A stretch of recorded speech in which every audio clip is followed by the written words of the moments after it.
Welcome to Inverurie Heritage Walks audio guide. Created by students at Inverurie Academy, we hope to bring you an overview of some of the heritage sites within the town and bring to life the rich history and culture that they hold. This audio guide is in chapters, so you can easily skip forward and back to the sections in the guide you would like to listen to, or follow my directions and take in the whole experience. There are two walks, the North Walk and the South Walk. Both start in Marketplace. Car parking can be found in the square car park. Lastly, please enjoy this guide, and we hope that you take something new away from this experience. Every day is a school day. North Walk. For the North Walk, start at the Town Hall. Town Hall. The original Town Hall was built on this site in 1803 and was replaced by the present building, which was completed in 1863 at a cost of £2,000 paid by the Common Good Fund. It was designed in an Italian style by the architect J. Russell Mackenzie and built of Kemney granite. Much of this Category B listed building was destroyed by a devastating fire in 1929 and damaged again in 1953 when a great storm shifted the cupola and the top blew off. For many years a stone fountain stood in front of the town hall. It was built to commemorate the coming of Maine's water supply to Inverurie from the hillhead of Keith Hall, and was opened in 1879 by Mrs. Anand, the Provost's wife. The Carnegie Library and Museum. The Carnegie Library and Museum added to an extension to the loft of the Town Hall in 1911. Funding of £600 was provided by the Carnegie Trust. The museum is no longer housed in the building. To the right of the Town Hall is the location of the Inverurie Coffee House. In the winter of 1940, customers were only able to reach this building thanks to two snow-clearing Clydesdales and their snow rollers. People already bearing the burden of the Second World War were also battling 60 centimetres or more of snowfall. Take Station Road, follow this all the way to the railway station. Railway station. The new railway station was opened on the 10th of February in 1902. It was a 3-platform through station at the hub of the Great North of Scotland railway network. Retrace your steps to the Town Hall and cross over to West High Street, heading west. Stop at Edwards. Edwards. In 1800, the inn built on this site was named the Mason Lodge Inn. At one point it was renamed the Finlaters Inn. It was later owned by Alexander Davidson, who named it the Gordon Arms Hotel. Around 1900, the hotel was bought by John Mann, and after he died, his widow decided to demolish the hotel in 1901 and replace it with a new building which opened in 1902. Continue up West High Street until you spot the Gothic-style spire of the West Church, built in 1877 by Donald Macmillan. The West Church. A split in the Church of Scotland over the appointment of ministers in 1843, the disruption, led to the creation of the West Church, known to the locals as the West Kirk. It was founded as a free church, free from Edinburgh control. Built in Constitution Street in 1843, it was relocated to West High Street in 1877, where it remains today. In the middle of the 20th century, the West Church elected to return to the Church of Scotland. The church now has 2 floors. The upper house is used for Sunday worship, funerals, weddings and concerts, and the lower house is a popular cafe, also a fair trade shop. Press on up West High Street and turn left up Chelsea Road until you reach the Salvation Army Hall. Salvation Army Hall. The Salvation Army Hall was firstly built as a school in 1871 through funds given by William Clark, a retired merchant of Kintore, to educate the children of Inverurie. Retrace your steps back to West High Street, picking up where you left off. Turning left, walk up towards the roundabout at the top of West High Street. There is the Victoria Cinema. The Victoria Cinema. The cinema came to Inverurie in the 1920s when Alfred Young showed films in the town hall. On hearing another exhibitor was interested in building a rival cinema, he had the 500-seat Victoria built in 1934. In 1956, it was purchased by the Donalds to add to their theatre and cinema company. In 1968, it was used as a bingo hall with reduced weekly screenings. Closing in 1998, it became Oscar's nightclub, before being sold to Witherspoon and renamed the Gordon Highlander, in memory of the well-loved steam-powered engine which was serviced at the Inverurie Locomotive Works and is on display at the Scottish Railway Museum. Across the road was the Victoria Hotel. The Victoria Hotel. Built as a hotel, the owner was unable to obtain a liquor licence, so he divided it into flats with a hall. It was later bought by the British Legion as their local headquarters and is now the Druthi Laird. Follow North Street to William Thom's weaving shop, which is on your right-hand side. William Thom's weaving shop. William Thom's weaving shop was built and used in the early 1840s. Since then, the site has been occupied by the Plymouth Brethren's Hall, a dance school, and is now a model shop. The Northern Co-op. The Northern Co-op was built for the Don Co-op. It was bought by the Northern Co-op in 1922 and is now used as offices. William Thom's house. William Thom, born in 1798 and passed away in 1848, was a Scottish weaver and poet. Some of his notable works are The Mitherless Bairn and Rhymes and Recollections of a Handloom Weaver. He moved to Inverurie in 1840 and lived at 23 North Street. He died at the age of 49 and is interred in the Western Cemetery, Perth Road, Dundee, where a memorial monument was built by his admirers. Endure up the hill to the Black Bull Inn and the Market Green, where boxing matches took place in the early 1900s.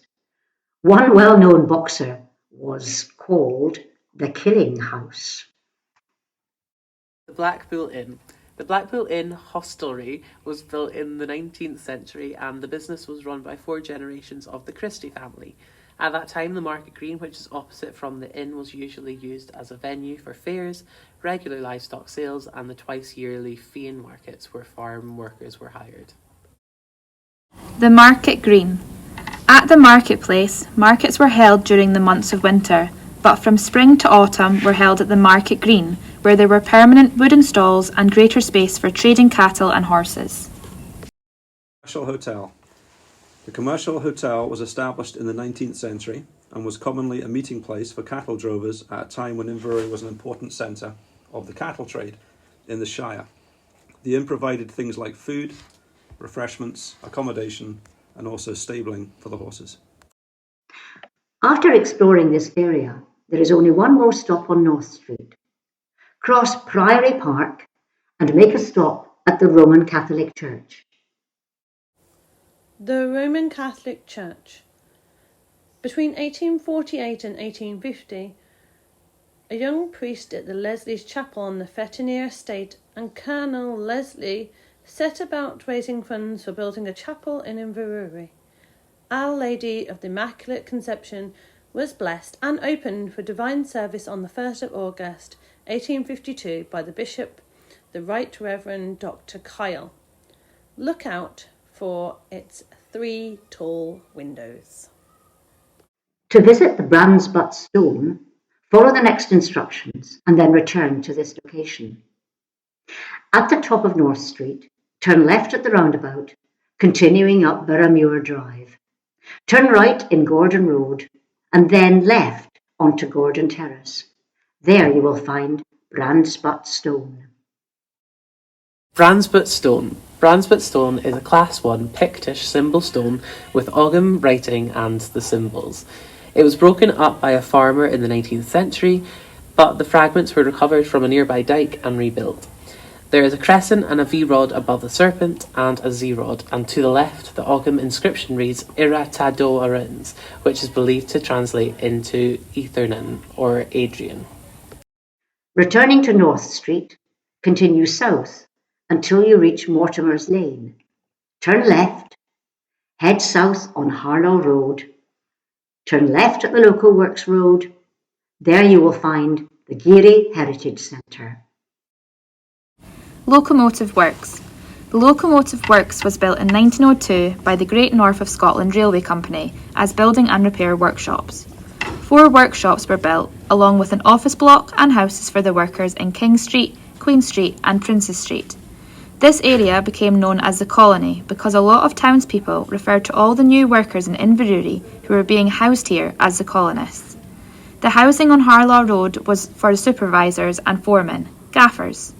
In 1904, the company built what is now known as the Hopeville Social Club. Geary Heritage Centre. The Geary Heritage Centre, which is sometimes known as the GHS, was founded in 1987 to preserve the social and cultural history of the Geary. Malcolm Allen House Builders Limited developed the old local works into housing and invited the GHS to take over an area as a heritage museum, which first opened in 2017. South Walk. For the South Walk, start at the War Memorial and Garden and look south down the High Street towards the River Don. War Memorial and Garden. The War Memorial was dedicated on the 20th of September 1921 and set within a triangular-shaped garden of remembrance. A Gordon Highlander of the First World War was carved by Arthur Taylor, who was a monumental mason from Aberdeen. The plinth has inset panels recording the names of Inverurie's brave soldiers, who sadly died during the 2 world wars. The area at the point of the garden used to be the site of the Pow Tate Loch, a muddy, shallow area which eventually dried up. The marketplace was originally called the Bell Green before it was renamed in 1867. Head down the High Street until you reach the turn-off for Inverurie Bowling Club. There you will find the Banks of Ury Hotel.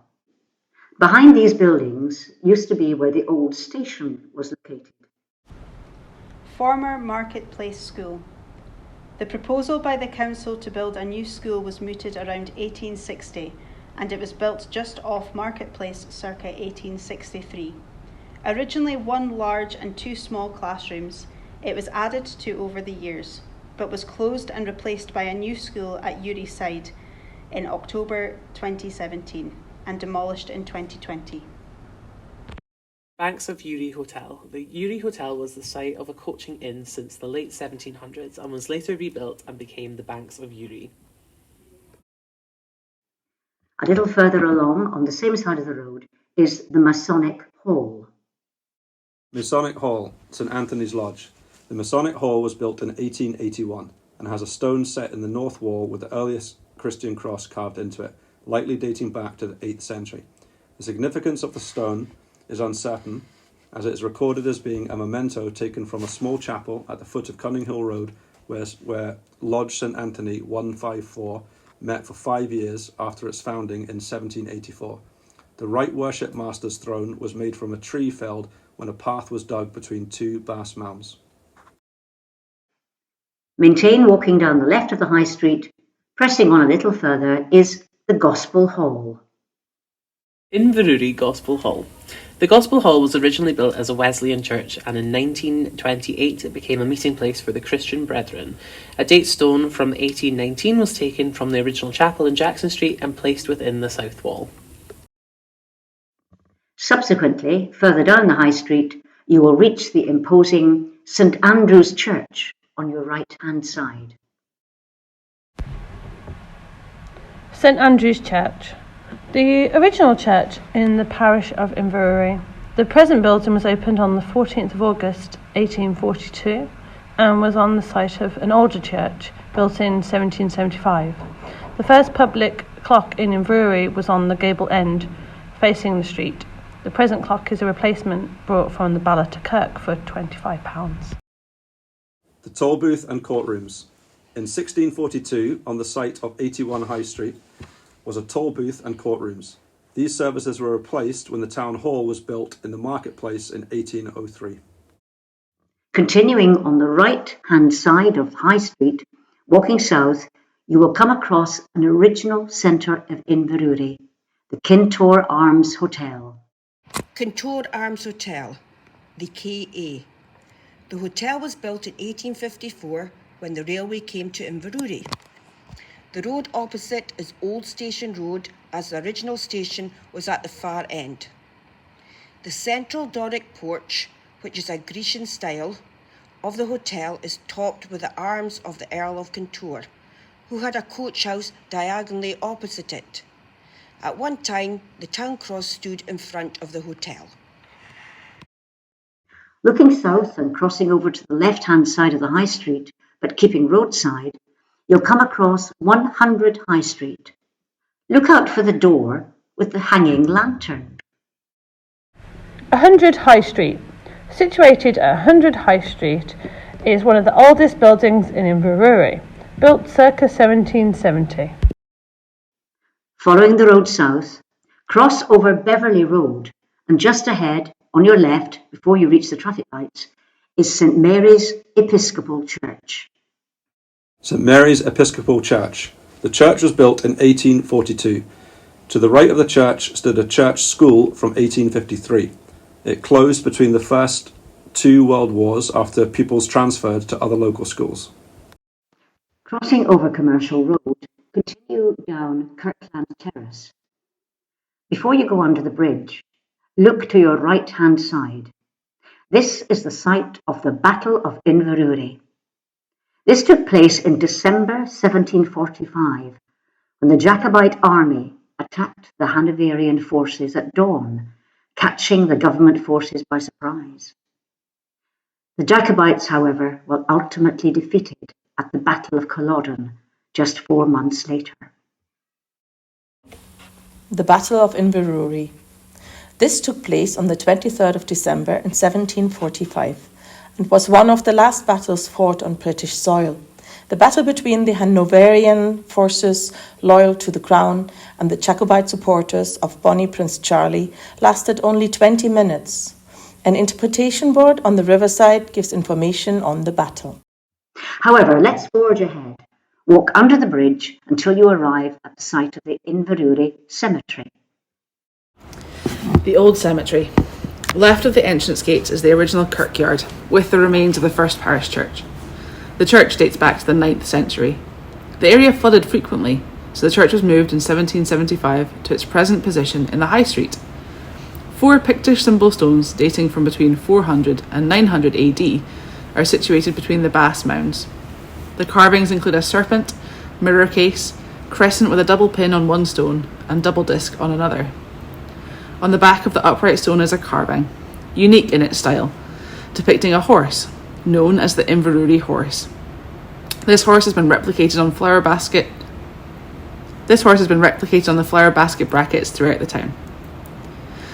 The gravestone of Mariori Elphinston of Ardtans is beneath the trees on the left.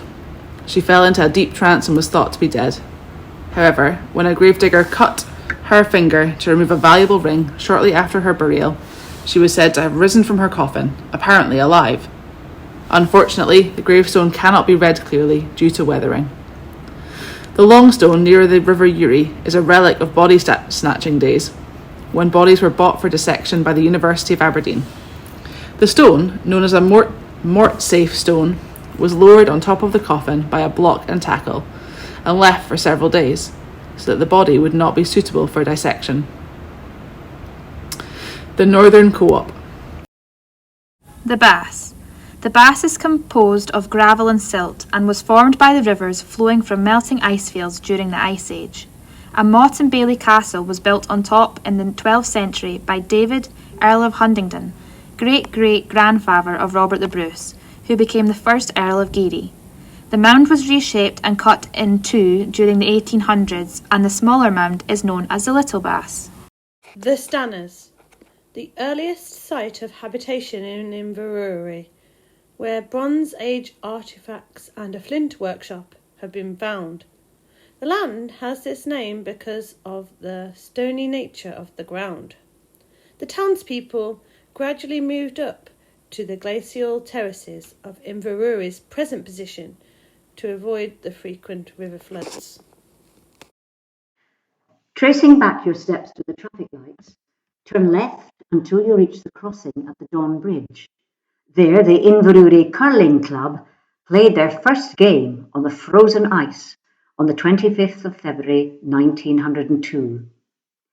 Legend also has it that there is a salmon carved into a stone in the river. When citizens of the town wanted to cross the river on foot, they would look to see if the salmon was visible before knowing it was safe to cross. The Don Bridge. Until the 1790s, Inverurie could only be reached by fords across the River Don and was isolated from the south when the river was very high. The first bridge had to be replaced as the camber was too steep for motorised transport, which grounded on the arch. During the construction of the present bridge, a huge spate almost washed away a temporary bridge that was put in place pending the permanent replacement. A brass plate fixed to the wall under the north arch marks the height of the flood. A bronze plaque on the bridge commemorates the reconstruction of the present bridge in 1924. A steel box behind the plaque contains a 41-page record with details of the construction and lists of town councillors and officials at the time. The bridge was opened by the Earl of Kintore on the 30th of May 1925. Inside the entrance to the footpath on the north side is a pillar stone from the first bridge across the river, dated 1791. Whilst crossing the bridge, look over to your right to the next destination on Elphinstone Road. Seymour Cobley Bulb Farm, 1906 to 1971. Established to take advantage of the later growing season, it specialised in daffodils, lilies, irises and tulips for their flowers and also for their bulbs, which were dried in open barns at Shummery Brae. The daffodils, which bloom on the banks of the River Don, originate from damaged bulbs discarded by workers on the bulb farm. The bulb farm also had fields nearby that was located beside the Old Cemetary. Turn left down Canal Road, following the road until Canal View. Here stop and observe the abandoned canal. Aberdeenshire Canal. Opened in 1805, the canal can be seen from the Don Bridge. At the south end of the bridge, an interpretation board gives details. The canal was built with 17 locks to take it down to Aberdeen Harbour. It transported goods to and from Aberdeen in barges and people on a flyboat. The canal greatly benefited the traders in the Garioch, but did not make much profit for its investors. It was closed in 1853 when the Great North of Scotland Railway bought the company and used much of the canal bed for the railway track between Aberdeen and Inverurie. Return to Elphinstone Road. Turn left. Soldier on until you reach the BP garage. Here you can pick up refreshments such as tea and coffee. Behind the BP garage on Mill Road, head towards the lay-by and past the metal gates into the field where stands the Broomend of Crichie stone circle. Broomend of Crichie stone circle. An ancient stone circle and ceremonial meeting place dating back to 3000 BC. Later additions in 2000 BC included an avenue leading to Kintore. Many of the new stones were destroyed or used as ballast when the GNS railway embankment was built. Look out for a beast with elephant characteristics above a crescent. And a broken arrow within the grey granite. This is known as a V-rod. Head back to Elphinstone Road, back across the River Don, and immediately turn left. Walk up the hill at St James's Place until you reach the site of Inverurie Hospital. Inverurie Hospital. In 1895, several neighbouring councils cooperated to build an 18-bed isolation hospital in Cunning Hill Road. now the site of Hanover House. The ambulance, prior to motorised vehicles, was a horse-drawn black cab with yellow frosted windows, driven by James Day, or Paddy as he was affectionately known. When the Cunninghall Road Hospital closed in 1940, the patients transferred to the new County Infectious Diseases Hospital in Upper Boat Road. After exiting the hospital ground, retrace your steps and turn left up Mance Road. Continue past the Ballards through the tree line next to Kellens Park, which used to be called the Pleasure Gardens. This is on your left, until you reach Kellens Road. On your right is the new Inverurie Academy. The Public School and Inverurie Academy. The public school, built to accommodate 660 pupils, was opened in August 1903 and catered for older primary pupils and students up to the then statutory leaving age of 14. Then, in 1909, the first higher grade school opened with the title of Inverurie Academy and took pupils who had passed their qualifying exam up to the age of progressing to further education. Inverurie Community Campus was built on the old playing fields and opened in 2020.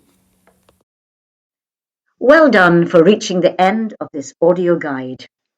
If you've enjoyed this audio guide, please consider making a donation to the Geary Heritage Centre, Inverurie.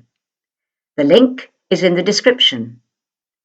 Thank you for taking the time to listen and your interest in the heritage of Inverurie. If you have any feedback on this guide, please contact Inverurie Community Council at We Are Inverurie on social media. Inverurie, the heart of Aberdeenshire, where the past meets the present and the future's waiting to be discovered.